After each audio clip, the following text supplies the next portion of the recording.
get the score for DiMartini. Meanwhile, Stanford, Lindsay Wing on bars, her finish. That is a long gymnast swinging. Nice big swings on the bars. She's having a great year too. Particularly on balance beam. She's really been doing well all year on balance beam. She scored a 10 in her last competition, so we'll look forward to that. This goes into her dismount. It's nice, way up above the bar. Right here, look at that. Both somersaults above the level of the bar. She does a half twist out. Vault now for Ashley Ellsberry. A moment ago, Carla DiMartini, 9.825. Arizona State, I think, would look for a little more here. Yeah, you know what? I'm just seeing a little less intensity on this event than I've seen in their previous events in this competition. And that might be because they're training so hard through this week. They did a lot of conditioning, a lot of strength training. And they didn't focus on peaking for this competition, but they wanted to do well. And could be why we're seeing some of the steps on the landings. Because you really got to be aggressive on those.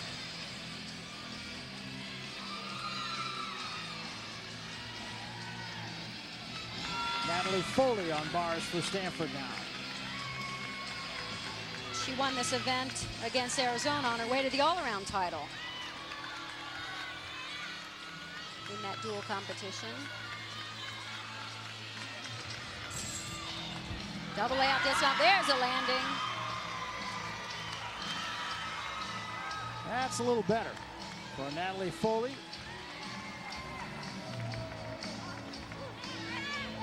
Stanford really picked it back up after that first routine where they had the fall. Got themselves back on track, attacking the landings, not giving up tenths of a point where they don't have to. Look again at the dismount for Natalie Foley. A stuck landing starts in the air. You really got to get yourself in position in the air to attack the landing. You don't wait till the ground comes up and hits you to think about sticking. This is a Yurchenko half twist front layout out. 10 start value. Better in the air, but ooh, there's that landing again. Just, they could not quite come up with the landings on this event. They were much more aggressive on the floor exercise, on their landings, really focused on them. 9.775 on that vault right there. Beautiful position in the air. Could have been a little bit higher, but it was a nice straight body layout. A little off center though. Lindsay Wing, incidentally, 9.775 for Stanford on bars. We wait for Natalie Foley's score. We'll give it to you when we come back. Welcome back to Pauley Pavilion. Barry Tompkins, Kathy Johnson-Clark. At the end of the fourth rotation, Monica Bisordi of Arizona floor exercise. Spoke to their coach, Bill Ryden, and they're really hurting this year. They've had injuries that they didn't expect, injuries that have taken longer to recover from. They just lost one of their gymnasts to an ACL tear and surgery, and so they're just trying to get healthy. But Monica Bisordi is doing very well this year, completely healthy and competing well. Finished strong for Arizona on the floor. Yeah, she really did. She got a 9.9 for that. And that was a good way to end the fourth rotation for Arizona. 9.9 for Monica Bisordi. And we'll bring you up to date at the end of four rotations in just a moment. But we start the fifth rotation, UCLA on floor exercise. And for UCLA, this is Jeanette Antolin. I love what Val told me. She said one of the coaches walked up to her and said, Jeanette Antolin's gymnastics is completely different. She said, no, her life is completely different. Her gymnastics is a byproduct. Perfectly said.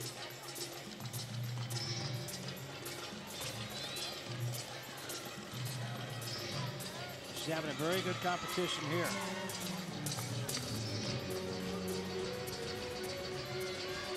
Always hard to be the first in a rotation too, but she's really taken charge here.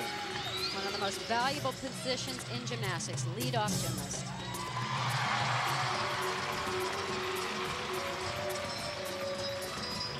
often a thankless job, not by your teammates, absolutely never by your teammates. But often the scores build on that first one up. They don't usually throw the biggest score out right at the beginning. But it is critical to the team score and the team momentum. Good job for her. Very good. Hard to take a lot off. Good all-around performance so far. This is just excellent. This is the 5th of 7 rotations. She's getting the high fives from everybody in the place, including her teammates. She's got a nice all-around meet going. She's 3 for 3. Really hit well so far. And vault is her best event coming up. So here are the scores after the first 4 rotations. And again, remember, there's not much to tell from these because Washington and Arizona have had one more rotation than the other 5 have. But Washington right now with a very good competition, and that's actually a very good score for them. Remember, they've averaged right around 194, 195, a minimum of 194, and they're ahead of that mark right now, if that's any kind of barometer. They are having a good meet, but our leaders really are in terms of what they're scoring. UCLA, Stanford, and ASU. So here's the rotation, as you just saw. Oregon State on vault, California on bars, UCLA on floor, Stanford on beam. And that is Jeanette Antolin waiting for her scores. 9-9 for Jeanette Antolin. That's as good as you could do in that, isn't it? Good lead-off score. Excellent.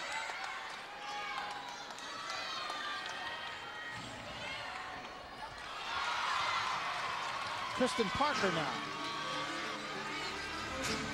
Kristin Parker, just watching her during this competition, just seems to be out here having a good time. Oh, this music, how could you not? River dance.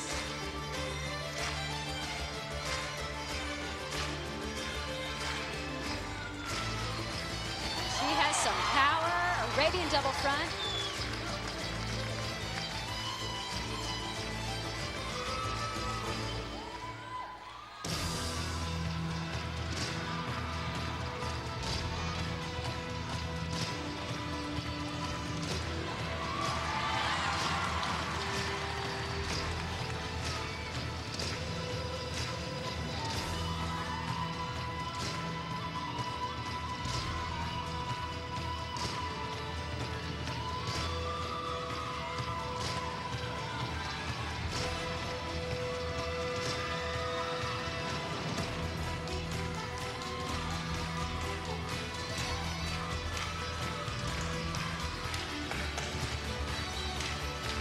Really got the house involved too. Good music. Val always picks great music.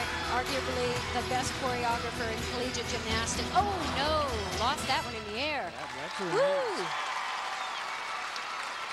Lucky she landed that okay for ankles. Just it fell apart in the air. Couldn't pull it around. Right to her knees. We were talking about Val, and her background is as a dancer, right? Yes, and she does superb work with the choreography, and I think has really led the Pac-10s to some of the best choreography because the other coaches have really not only fallen in line, but come up with their own, but unique, really taken their own path in collegiate gymnastics. It's good to see. So Kristin Parker keeping the chin up there despite that. Came out of that a little short. Go get him next time. It's almost like she just ran out of gas in the air.